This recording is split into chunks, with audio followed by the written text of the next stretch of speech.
One metal quietly controls weapons, factories, and future technology, and the world is running out of it. Let's talk about something you've probably never even thought about.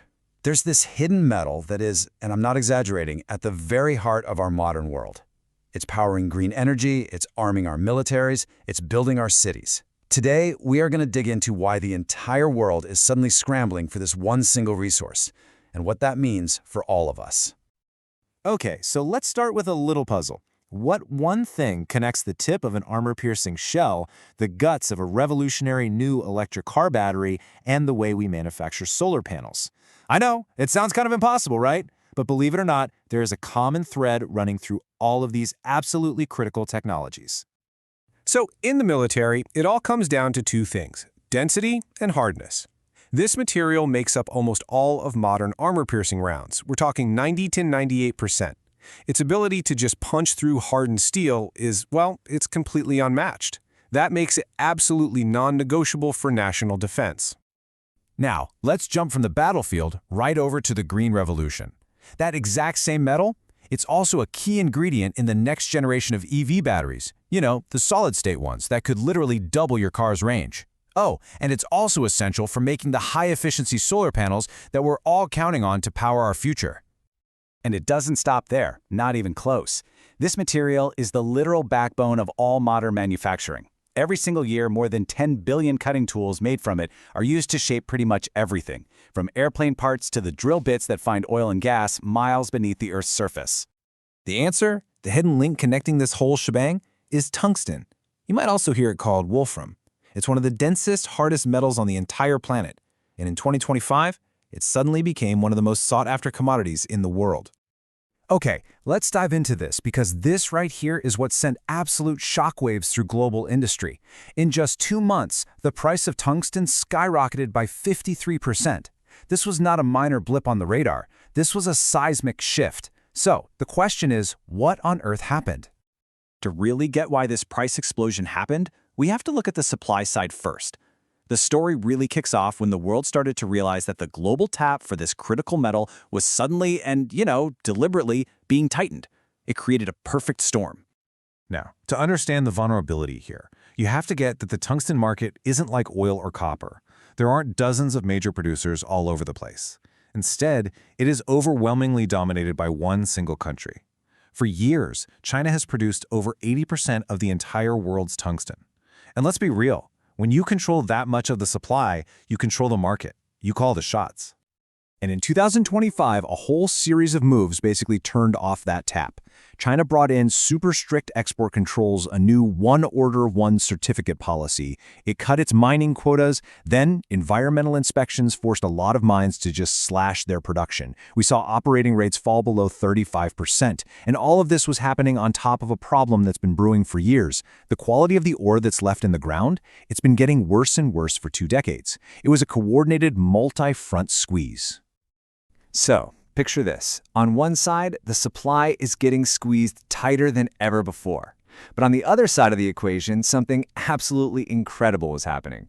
Demand wasn't just creeping up, it was exploding, and it was coming from completely different sectors all at the same time. There's this perfect analogy for why the demand is so intense. Tungsten is known as the industrial tooth. I love that. It does things other materials just can't. That unique blend of hardness and heat resistance makes it pretty much irreplaceable. You can't just swap it out for something else. First up, the defense sector. With global tensions on the rise, demand for these high-performance munitions just went through the roof.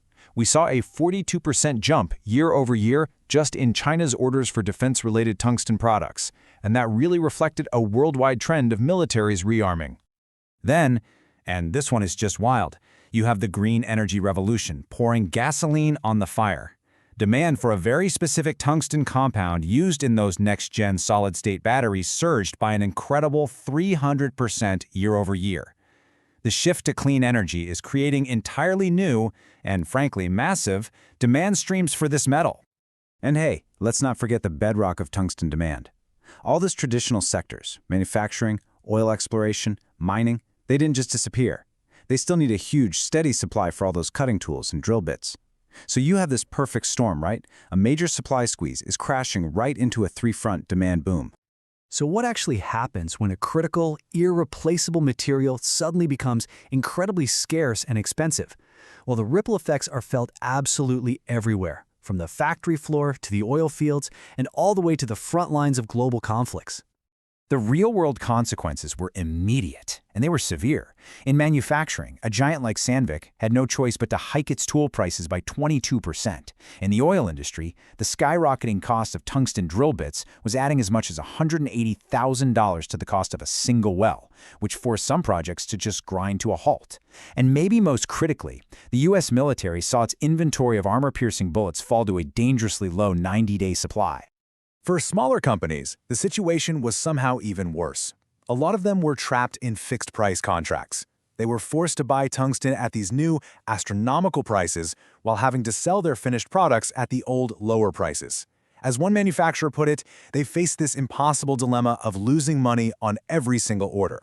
So this whole crisis, it was a massive, massive wake-up call. The world suddenly realized that the old way of sourcing critical materials was completely broken. A frantic, global scramble began to adapt to this new reality, to figure out new ways to play the tungsten game. The global response has basically boiled down to a three-part strategy. First, and this is the most obvious one, find new places to dig this stuff up. Second, get much, much better at recycling what we already have. And third, innovate. Find ways to use less of it or find substitutes wherever you possibly can. The search for new sources is on, big time. The U.S. Department of Defense is now directly funding mine development.